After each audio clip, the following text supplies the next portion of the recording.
શહેરના લાતી પ્લોટમાં હાલ ડ્રેનેજ કામગીરી કરવામાં આવી છે. દરમિયાન લાતી પ્લોટ શેરી નંબર 4માં 30 જેટલા દબાણો આજે મહાનગરપાલિકાએ દૂર કર્યા છે. નોટિસ આપ્યા બાદ દબાણો હટાવવામાં નહીં આવતા આજે બુલડોઝર ફેરી દબાણો દૂર કરવામાં આવ્યા હતા.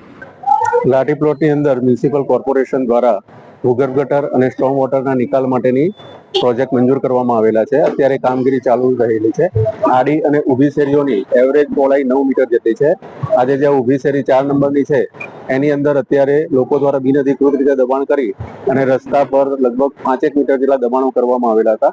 આ રોડ ઉપર 30 જેટલી મિલકતોને અગાઉ 1 મહિના પહેલા નોટિસ આપેલી હતી અને એ લોકોને 7 દિવસમાં દૂર કરવાની સૂચના આપેલી હતી.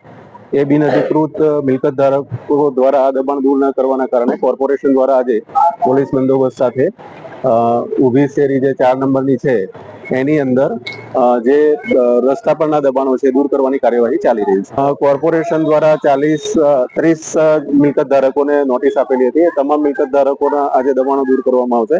સાથે સાથે રસ્તા પર જે 9 મીટરની એવરેજ પહોળાઈ છે એના પર પણ કોઈ બિનઅધિકૃત દબાણો થયેલા છે તો એ પણ કોર્પોરેશનની ટીમ દ્વારા દૂર કરવામાં આવશે.